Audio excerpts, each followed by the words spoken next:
Yo, dude, how was that session, man? Dude, it was next level. Yeah. I hit a PB today. You hit a PB? No jokes, bench press. Oh man, that's great. Thanks, my guy. It's thanks to you. But dude, aren't you forgetting something? Like what? Our anabolic window. A what?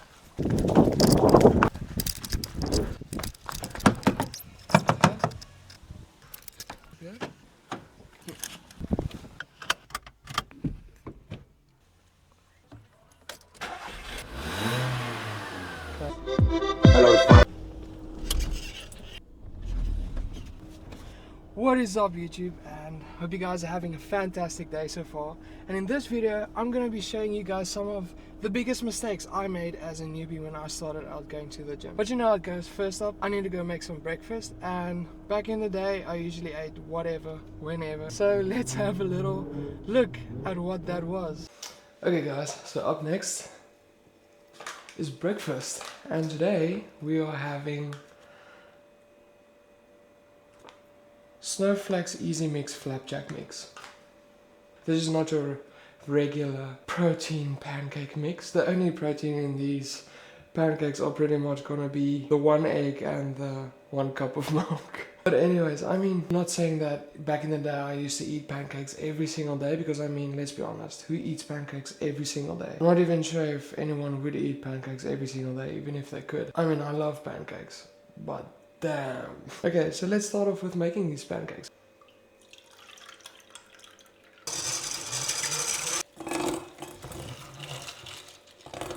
Consistency, the perfection.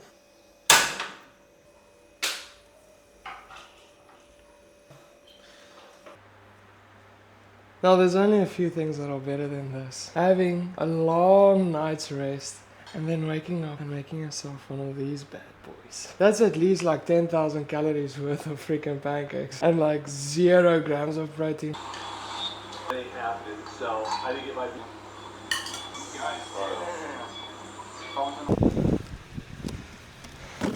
Okay, let's talk cardio, or lawn mowing as normal people might call it.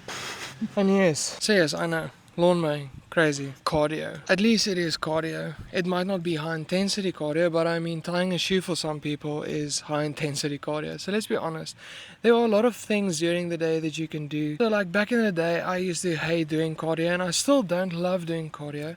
But I try to make it as fun as possible, because if you aren't the type of person that could spend, let's say, hour and a half a day on a treadmill walking, or even an elliptical, I mean, then obviously you're not going to do cardio. And for most of the people that work a 9 to 5, I mean, you already struggle to make time for gym. And if you do, what are the chances that you're still going to do the cardio at the end of the day? So I mean, let's just make it fun, even if it's only over a weekend, like walking the dogs, or even going for a swim at the beach, or if you at least have a pretty large, a yard to cut grass, then that's quickly going to turn into high intensity cardio, especially if you need it to be done before the sun sets. And there was a time when I was super unfit. Like, I couldn't even climb a flight of stairs and I'll be panting. But when you start to do your cardio, you feel much better, you won't break a sweat as easily, and of course there are many more benefits than just doing cardio and looking great. You can sleep better, you feel better, your mental fog might even go away if you have that. Even your metabolism might speed up. So those are just to name a few. Obviously there are many more benefits of doing cardio. Keep that in mind.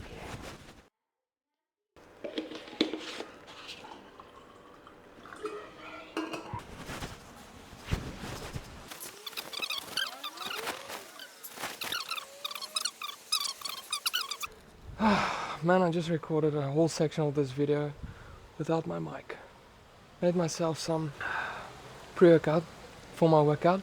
Probably gonna need it. But anyways, this brings me to my next point. Creatine. At the start of my fitness journey, I just struggle to drink creatine.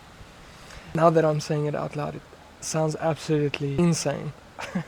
At the start of my fitness journey, I started drinking creatine, just the straight up powder, straight into a glass with some water, and I forced myself to drink that shit. Yes, every single day. And it made me feel nauseous sometimes. Now, I don't know, maybe it's just the texture or the flavor or something like that, but I just hate the taste of creatine and the texture. Eventually, I just got so what's the word I'm looking for? Gatvol. Couldn't get past the texture of that. So that obviously eventually resulted in me skipping some days and maybe drinking 2 scoops when I felt like it, and that is not a very sustainable way to drink that. Saying that out loud, it actually sounds freaking insane. But don't be like me. Creatine is a great supplement. Drink it every single day. You would not be disappointed. So that's gonna be my next step. Don't skip your creatine. Drink your damn creatine. It helps. It's a super powder.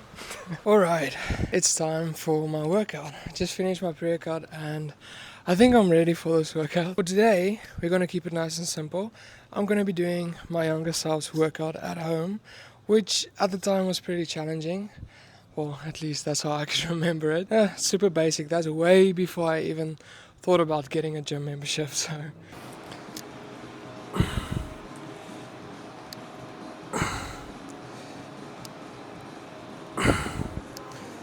Okay, so I just finished my pull-ups. Back is absolutely pumped. I still need to do some dumbbell work and some push-ups. But that brings me to my next point. Straightforward and simple, and there's nothing much to it. It is ego lifting. So at the start of my fitness journey, like we all did at some point, was ego lifting. Unfortunately, I'm cringing while I'm saying that. So unless you want a few days off work or off school, there's no point of doing ego lifting. Like I mentioned, ego lifting is a very good way to injure yourself and get yourself out of the gym for a few days or even weeks. Luckily, I have not experienced that before because I stopped ego lifting.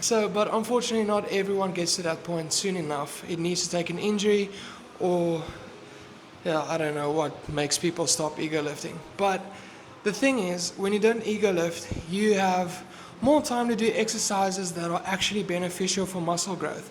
Like doing a hardcore set of deadlifts. Instead of trying to ego lift at a deadlift, you might just be doing some strength training, which is much more beneficial hypertrophy-wise and actually strength-wise because you're training towards something. So when you don't ego lift, you have more time to do stuff that's actually beneficial for muscle growth. Damn, just finished my workout and man, I must say, I think it is still as challenging as I could remember it. But anyways, this brings me to my next point.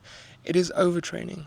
Overtraining is really one of the worst things you can do when it comes to starting as a beginner, and I used to love overtraining. At the start of your journey, you would probably pick up some muscle, and you would pick up a good amount of muscle, and then all of a sudden you would hit a plateau. When I hit my plateau was when I was training about 2 times a day. So no, this wasn't cardio in the morning and hypertrophy training in the evening.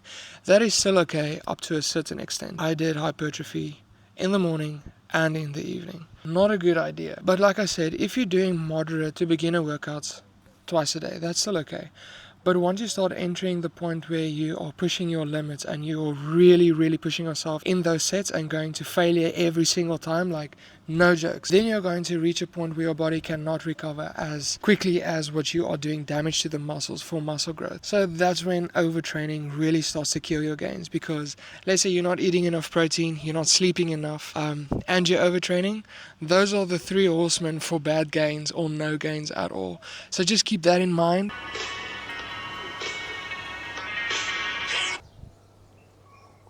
So that brings me to my next mistake, and this one is probably one of my favorite mistakes. So back in the day, I really struggled to go to bed early, and I know I'm not the only guy that struggles with that. Some of us are really lucky to be able to work from home, but that creates some other difficulties, like actually going to bed the time you should. So that means you can't just play games or watch TV up until 1 o'clock, 2 o'clock every single night, because that's a super bad idea, because you still need to get up at a certain time even though you work from home. That kept on going on for a while and started to see diminishing results, and then I started to realize, man, I really need to prioritize my sleep. So out of all the things, going to the gym was not the issue. Eating correctly was not always the issue. I know some of us do struggle, and it's okay as long as you get back on track. But sleeping for me was probably one of the things that I struggled with the most, because obviously you want some time for yourself, and that's totally understandable. If you have a long day at work, or even not even at work, you just want some time off or spend some time with friends or so on, or even just watching series on Netflix. It doesn't really matter. But staying up late was one of my biggest things. And that's not good because you don't get enough sleep, because you go to bed at like, let's say 1 o'clock and you still need to wake up at 7 o'clock. And that's not good. That's only 6 hours of sleep. And I know some of you can operate on 6 hours of sleep, but once you start realizing you're really pushing your body to its limit, or at least training fairly close to failure every single time you go to the gym, you would definitely realize how important it is to get at least 8 to 9 hours of sleep. And that sounds insane, but trust me, it makes one of the biggest differences in your physique is when you get enough rest. That's a pro tip. Whew. Okay guys, so the next one isn't a tip, not really. It's more of something that I am really aware of, and it is the steroids or the PEDs. Now, I am not on steroids and I have not used steroids before, but it is something that kind of concerns me. So I have nothing against people that do use steroids or planning on using them. It is a very big reality in the fitness industry at this moment, especially in the bodybuilding side of things. So if you want to become a bodybuilder, there's nothing much I can tell you. There's pretty much no other way of getting on the Olympia stage. If that is your dream, or becoming a pro anytime soon, then unfortunately, yeah, it's gonna become a reality sometime. I really want to speak about this side, is the mental side. Being a natural athlete does get to you mentally sometimes, especially if you go on Instagram or YouTube or TikTok or any of those social media platforms. You see all these jacked dudes looking absolutely insane, and sometimes you might think, damn, this could possibly be achieved naturally, but 99% of the time there's no way that guy is natural. And unfortunately, there are many people that won't be as open about it, and that sucks because it kind of creates a false perspective of what the human body could do naturally. And I mean, there are some freaks out there that are absolutely gifted, and I mean, it could be naturally achievable, but for most of the population it would never be as achievable as it might seem. So that's where body dysmorphia comes in, and it sucks. Putting yourself in a mental disadvantage, looking at people the way they do and they look so freaking great that it makes you feel shit about yourself. Now, you've probably heard this song and dance a million times before, so I'm going to keep it short. It's just, we need to remember that you just keep on doing you, work as hard as you can, and eat as good as you can, sleep as good as you can, and everything else will fall in place. So don't stress about this shit, and I know I'm speaking for myself as well, because I struggle with it probably just as much as everyone else does. But we need to remind ourselves, don't let that shit get you ahead, and sometimes it even might get you as demotivated as just to stop going to the gym. I haven't done that before, but I'm sure for some people it gets super demotivating and they'll just quit going to the gym, and we don't want that. We want people to stay in the fitness industry. So yeah, that's it. Okay, guys, this brings me to my next point. Muscle imbalances. Okay, so how this happens is, for instance, you have a stronger arm and a weaker arm, or stronger leg and a weaker leg, and every time you start your set, you'll start with your stronger arm or stronger leg. Doing that over and over and over and over again will result in muscle imbalances, which means it would only get stronger or bigger, which is not ideal, okay? Which I very soon came to found out on my own. And how it happened was, you would of course go to the gym and you would use a certain amount of weight for bicycles. Now I would start with my stronger arm, get say 12 to 14 reps out of it, switch arms and do my left arm and only get 10 reps out of it. Later years I discovered that just start with your weaker arm. You can actually give your weaker arm or weaker leg a chance to catch up with the stronger one by forcing it to work harder every time, and at least you are aware of it being weaker or smaller. So of course, if you're not wanting to be a bodybuilder, there's no harm in being symmetrical. I mean, it is great. Being more symmetrical, obviously at the end of the day, just looks better. So yeah, that's my next step. I know it sounds, what's the word I'm looking for? It sounds like Neanderthal sense, but it truly helps a lot, trust me. That is not all the mistakes I made. I made many more mistakes along the way in my fitness journey these couple of years, but I mean, that's probably the point of going through this. This is part of the journey. You enjoy it so much more once you figured out that you made a mistake and you can actually correct it and be better the next time around. Alright, ladies and gentlemen, that's all we have for today's video. I hope you guys enjoyed this video. If you did and you're feeling generous, please leave a like and subscribe to my channel if you really enjoy my style content. So make your own mistakes, enjoy the journey, and I will see you guys in the next video.